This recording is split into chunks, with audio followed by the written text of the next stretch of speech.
प्रभु यीशु मसीह के मधुर और मीठे नाम में आज दिनांक 23 जून दिन गुरुवार को हम आप सब अपम के श्रोताओं का हार्दिक स्वागत करते हैं। आज के दिन के लिए जो वचन है वो लिया गया है यूहन्ना रचित सुसमाचार 16 अध्याय 33 पद। वचन इस प्रकार से कहता है, मैंने ये बातें तुमसे इसलिए कही कि तुम्हें मुझ में शांति मिले। संसार में तुम्हें क्लेश होता है, परंतु ढाढ़स बांधो, मैंने संसार को जीत लिया है। प्रभु में मेरे प्रिय लोगों, मसीही आनंद, मसीही जीवन कभी भी पूरी तरह से आनंद और विलासिता का जीवन नहीं होता। हाँ, वो आनंद का जीवन होता है, लेकिन आनंद के साथ मनुष्य उस आनंद को विलासिता में नहीं बिता सकता। मसीही जीवन प्रभु के साथ भक्ति में रहने का और उसके साथ हर बातों को सहने का जीवन है। दूसरा तीमुथियुस की पत्री उसका 3 अध्याय उसके 12 पद वचन कहता है, पर जितने मसीह यीशु में भक्ति के साथ जीवन बिताना चाहते हैं वे सब सताए जाएंगे। भजनकार भी इस बात को कहता है, भजन संहिता 34 उसके 19 पद में, धर्मी पे बहुत सी विपत्तियां पड़ती तो हैं, परंतु यहोवा उसको उन सब से मुक्त करता है। कहने का तात्पर्य यह है प्रियो कि यहोवा उन सब परीक्षाओं और क्लेशों के बीच भी हमें शांति और उद्धार देता है।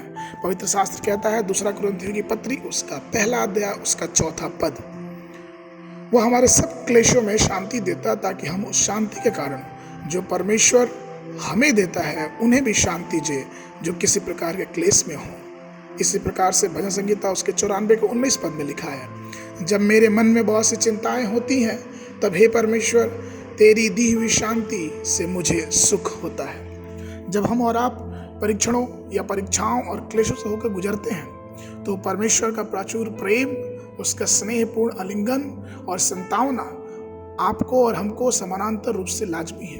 कभी कभी परमेश्वर अपने सेवकों या अपने वचन के द्वारा, भविष्यवाणियों के द्वारा हमें शांति देता है। पवित्र आत्मा आपको दिलासा और शांति देने के लिए भेजा गया है। जब हम अन्य भाषा में परमेश्वर से प्रार्थना करते हैं तो हम अपने जीवन में एक बहुत बड़ी शांति का अनुभव कर सकते हैं। यशायाह नबी की पुस्तक उसका 28 अध्याय 11 और 12 पद इस प्रकार से कहता है, वह तो इन लोगों से परदेशी होठों और विदेशी भाषाओं वाले के द्वारा बात करेगा, जिनसे उसने कहा विश्राम इसी में मिलेगा, इसी के द्वारा थके हुए को विश्राम दो, परंतु उन्होंने सुनना न चाहा। फिलिपियों की पत्री में पौलुस इस बात को कहता है, फिलिपियों की पत्री उसका 2 अध्याय उसके 1 पद में, सो यदि मसीह में कुछ शांति और प्रेम से ढाढ़स और आत्मा की सहभागिता और कुछ करुणा और दया है। हो सकता है प्रियो कि दूसरों को अपने कष्टमय मार्ग के बारे में हम बता ना पाए, परंतु जिस यहोवा ने हमें और आपको बनाया है वो हमारी खोज करने के लिए, हमें पापों से छुड़ाने के लिए इस धरती पे आया और उसने अपने बहुमूल्य लहू को बहाया। यह वही है जो हमारे आंसुओं को पोंछता है और हमारे दिल में एक दिव्य शांति को देता है। वो हमें हमारी क्लेशों में एक माँ की तरह शांति देता है। एक पिता जैसे अपने बेटे पे दया करता वो वैसे करता है और हमारी सारी परीक्षाओं, हमारे सारे क्लेशों को हमारे जीवन से दूर भगाता और अद्भुत रोशनी हमारे जीवन में डालता है।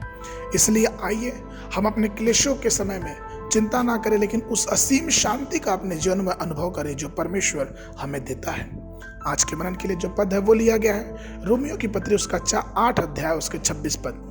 इसी रीति से आत्मा भी हमारी दुर्बलता में सहायता करता है, क्योंकि हम नहीं जानते कि प्रार्थना किस रीति से करना चाहिए, परंतु आत्मा आप ही ऐसी आहें भर भर के जो बयां से बाहर है हमारे लिए विनती करता है। बाइबल अध्ययन के लिए सुबह के समय एस्तर की पुस्तक उसका 9 और 10 अध्याय, संध्या के समय प्रेरितों के काम उसका 7 अध्याय 1 पद से लेके 21 पद तक। परमेश्वर आप सबको आशीष देवे।